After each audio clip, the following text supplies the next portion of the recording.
Snow fell like soft ash from a burned-out heaven, the flakes slow and uncertain, as if remembering what warmth once meant. Hollow Ridge was the kind of town that forgot how to speak kindly when the cold arrived. Smoke curled from crooked chimneys, gossip from tighter mouths, and in the middle of the street, a small girl walked barefoot through the frost, her toes blue, her mitten dangling from one hand like a surrendered flag. Alara Wren did not speak, not to anyone, not since the night the river swallowed her mother. The silence around her was not shyness. It was a wound that never closed. Marshal Thorne Callan watched her from the station window, his reflection merging with the snow outside. He had the look of a man hollowed by guilt, shoulders too heavy for the badge they carried. His partner, a police dog named Bramble, had died last winter in an avalanche of ice and gunfire. Thorne buried him with his own hands by the frozen bridge, then buried the man he used to be alongside. When they gave him a new dog months later, he could barely look it in the eyes. He didn't deserve another creature's loyalty, not after failing the last, but orders were orders. And the new dog came regardless, a black-coated German shepherd named Rook, with eyes the color of dying firelight. Rook was silent, tense, too intelligent for comfort. He had the stillness of an animal that had seen too much. When Thorne first unlatched his cage, the dog simply sat and stared, not with hostility, but recognition, as if sensing the same ruin in his handler that lived in himself. That morning, as Thorne stood outside the station, Rook at his heel, he saw the girl again. Alara was sitting on the steps of the post office, sketching with the stub of a charcoal pencil. Snow landed on her paper, smudging the lines, but she didn't brush it away. She drew in silence, her breath ghosting in the air, her hair tangled beneath a woolen scarf too large for her small frame. Rook's ears pricked. The dog moved before Thorne could command him, padding slowly toward the girl. "Alara," Thorne called out, his voice rasping from disuse. "Don't move." She didn't. Her eyes lifted, wide and gray as morning mist, locking with Rook's. The dog stopped a few feet away. Between them, something invisible trembled. A quiet, ancient pulse that neither man nor beast could name. Then Alara lifted her hand, palm open, two fingers curling inward in a deliberate, practiced motion. Rook tilted his head and lowered himself to his haunches, responding like a soldier receiving an order. Thorne froze. That was a command signal, his signal, the one he used with Bramble, known only to him and his late partner. He hadn't taught it to anyone since. He stepped forward, heart knocking against his ribs. "Who showed you that?" he asked softly. Alara only blinked. The snow began to fall harder, cloaking her shoulders in white. She lowered her hand and looked back at her sketch, now ruined by melting flakes. On the page was a river, a bridge, and beneath it, dark strokes that looked like arms reaching from below. Later, in the diner, whispers filled the air thicker than steam.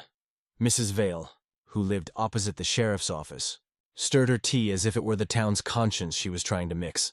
"That girl's cursed," she muttered to anyone who'd listen. "I seen it myself. She talks to animals in signs, like a witch."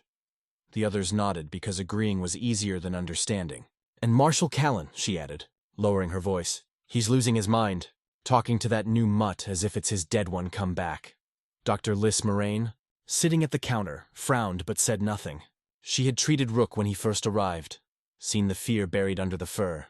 She'd also seen Thorne's hands tremble when he signed the adoption papers, as though he was making a vow he wasn't sure he could keep. That evening, Thorne walked Rook down to the frozen bridge where the river slept under glass. The snow crunched beneath his boots, and the wind whistled through the pines.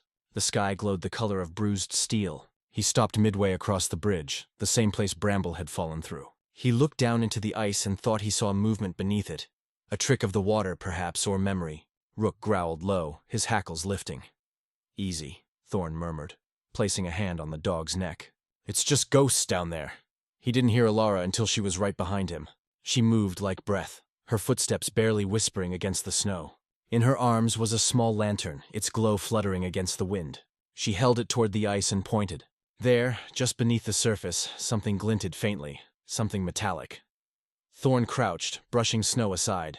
The light caught on a silver chain tangled in the ice, attached to a pendant shaped like a crescent moon. He knew it instantly. He had seen it on the neck of the woman they never found, Alara's mother. He remembered the night, the bridge slick with ice, the shouts, the river swallowing everything, including his chance to save her. His throat tightened.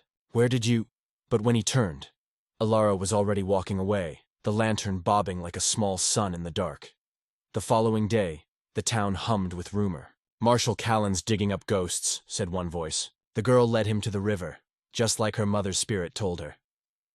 Another claimed she'd been possessed since that night, that her silence was proof something unholy lived inside. People preferred hauntings to heartbreak. They were easier to talk about. Thorn tried to ignore them, but their words clung like frost. He visited Alara's house, an old cottage at the edge of town, its roof sagging under snow. The door creaked open before he could knock. Inside, the air smelled of cedar smoke and something faintly sweet, like old lavender. Drawings covered the walls, hundreds of them. Charcoal rivers, bridges, faces half remembered. In each, a figure stood apart. A man in uniform, a dark dog at his side. Him and Rook, seen through the eyes of a silent witness. Alara sat by the hearth, sketching again. She didn't look up when he entered, only shifted slightly to make room for Rook, who padded over and lay down beside her as though he had always belonged there.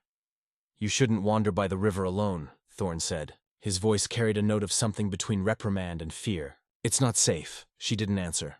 Instead, she picked up a drawing from the floor and handed it to him. It showed a bridge under moonlight, two figures standing apart, and in the water below, reflections of them reaching toward each other. At the corner of the page, she had drawn the same silent signal she'd shown Rook. Two fingers curled inward, a command, or perhaps a plea. Thorn folded the paper carefully. "Did your mother teach you that sign?" he asked. Her gaze flickered, not in fear but sorrow. Then she shook her head, slow and deliberate. She pressed a hand to her chest, then to Rook's, then pointed at him. Her lips moved, but no sound came. The meaning struck him anyway. He listens. You don't. Outside, wind howled through the eaves like something searching for its name. Thorn lingered a moment longer, then turned to leave. The dog stayed. He didn't have the heart to call him back. That night, sleep did not come easily. Dreams returned. Brambles yelp, the river's roar, the reflection of the moon breaking apart on black water. When Thorn woke before dawn, the station's door was ajar. Rook's leash hung empty by the wall. Snow blew in across the floor like spilled salt. He followed the prince, dog, and child out toward the woods, then down to the bridge. The air was razor-sharp with cold. The river shimmered faintly beneath the ice, as if waiting for the sun to forgive it. Rook stood near the edge, pawing at the frozen surface, whining low. Alara knelt beside him, her breath a thin mist. In her hand she held a small wooden charm, half of a heart, worn smooth by touch. "Alara," Thorn called, the sound breaking into echoes. She turned her face toward him, eyes wide, but did not move. Instead, she pointed at the ice again. Beneath it, under the faint light, the silver pendant glowed more clearly now. Around it, shapes moved, slow, uncertain, like shadows remembering how to be bodies. Thorn's pulse surged. He grabbed her by the shoulders, pulling her back. The ice creaked, webbing beneath their feet. Rook barked sharply, circling, as though herding them away from danger. The sound of the river beneath was alive, murmuring secrets too old for words. When they reached the bank, Thorn collapsed onto the snow, his breath steaming. Alara stood over him, trembling, her fingers clasped around the charm. She looked at him as if seeing through him, through his guilt, through the walls he'd built around it. Then she opened her palm and placed the wooden heart fragment in his hand. The other half, he remembered, had been found near the bridge the night of her mother's death. He'd kept it without knowing why. The girl's eyes softened, as though asking him to finish what was left undone. Snow swirled between them like breath, blurring the world to white. Thorn looked at the bridge, at the ice that had hidden its secret for so long, and felt the weight of all his unspoken apologies. Somewhere beneath that frozen silence waited a truth neither of them could ignore. He looked back at her, but Alara had already turned away, walking up the hill with Rook beside her. The lantern light she carried flickered once, twice, then vanished into the dark, leaving only the faint sound of the river whispering below, a promise of what still needed to be uncovered. Dawn came slow, bluer than grief, and the snow had hardened overnight into a mirror that caught every sliver of light. Thorn woke before it fully broke, the world still half dreaming, half dead. His uniform hung by the stove, stiff with frost. Rook slept at his feet, twitching in dreams that sounded like growls swallowed by distance. The silence pressed against the cabin walls, thick and expectant. He knew what it wanted, what it had always wanted, truth. But truth was an animal that only came close when you stopped chasing it.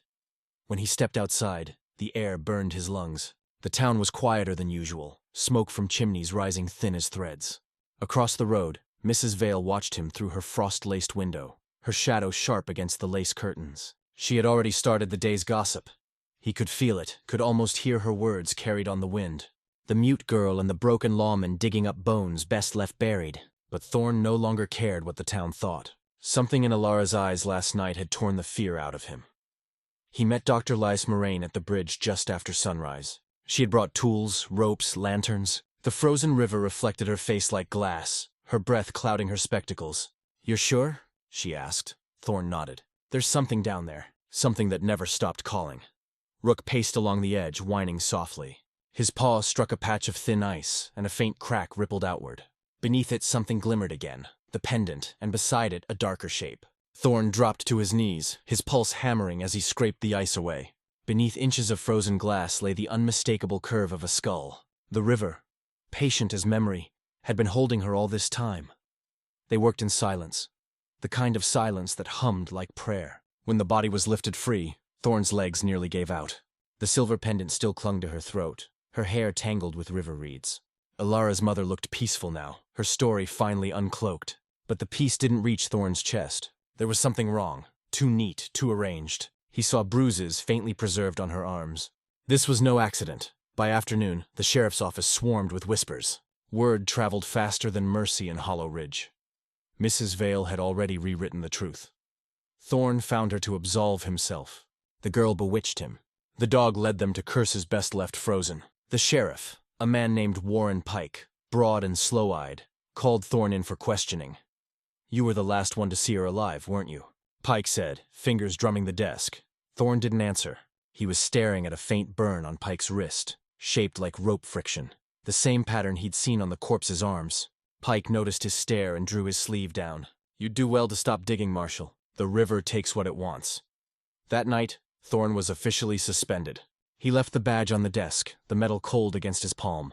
As he stepped into the snow, Rook waiting at the door, a single thought pulsed through his mind like heartbeat. The river didn't take her. Someone threw her in. Alara didn't appear in town for days. Thorn visited her home, but it stood empty except for the smell of extinguished fire. He found her notebook on the table. The last page was torn halfway through. The charcoal lines rougher, darker. It showed the bridge again, but this time, two men stood on it, one pushing the other. Behind them, a third figure watched. At the edge of the page, she'd drawn the same silent signal. 2 fingers curled inward. Rook whined when Thorn folded the paper. The dog's body tensed, as if catching a scent only he could trace. "Find her," Thorn whispered. The words weren't a command, they were a plea.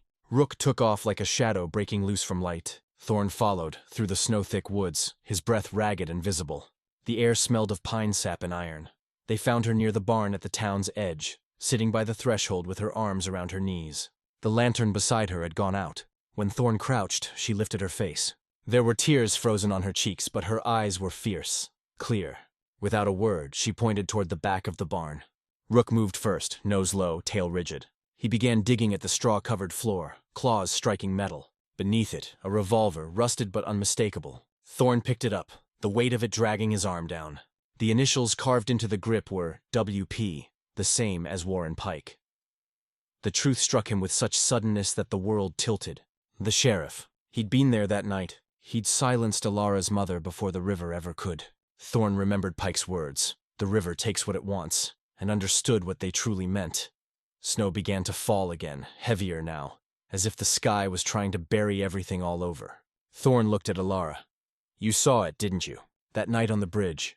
She didn't nod, but her lip trembled. She pressed her fingers together, the same signal. 2 fingers curling inward. It wasn't just a command, it was a memory. Her mother's last gesture, perhaps, to warn her. Thorn wrapped his coat around her shoulders. "You don't have to be afraid anymore," he said, though his own heart quivered. Fear was already here. It wore a badge. By the time they reached the station, the lamps inside glowed like gold teeth in the dark. Pike was there, waiting, his pistol already drawn. "You shouldn't have come back, Callan," he said, voice smooth as oil. "You and that cursed girl just couldn't leave ghosts alone," Rook growled low, a rumble like thunder trapped in fur. Thorn stood in front of Alara, his hands slightly raised. "You killed her," he said. "You threw her into the river." Pike laughed, but it was a brittle sound. "She wanted to expose me, stealing evidence, taking bribes. She left me no choice, and now you'll both vanish just like she did. Easy to blame the storm." The first shot cracked the silence like glass. It missed Thorn by an inch, splintering the post behind him. Rook lunged, a blur of blackened teeth.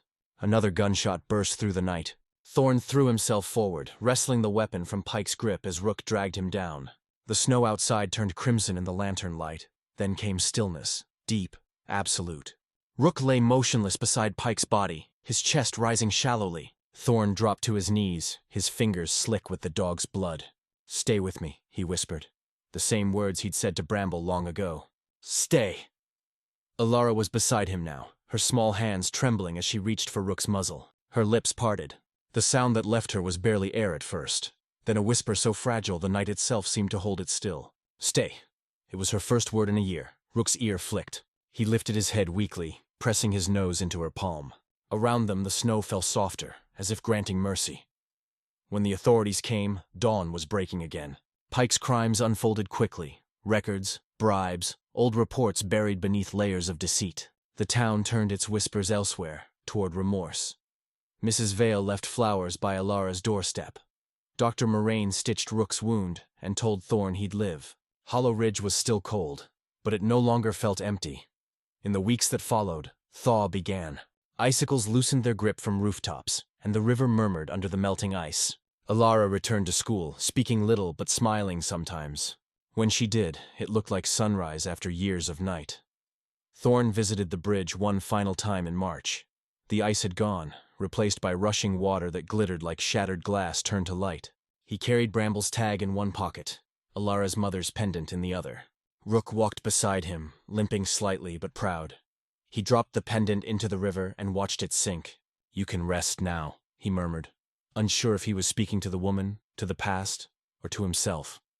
On the way back, they passed Alara's house. She was sitting on the porch steps, sketching again. This time the drawing showed not the river but the sun breaking through clouds. She looked up as he passed, raised her hand and gave the same signal, 2 fingers curling inward. Thorn smiled, returning it. Not a command this time, not even a memory. Just a promise that they understood each other without needing words. That night, Elder Silent's voice carried over the closing image of snow melting from branches, water gliding free beneath.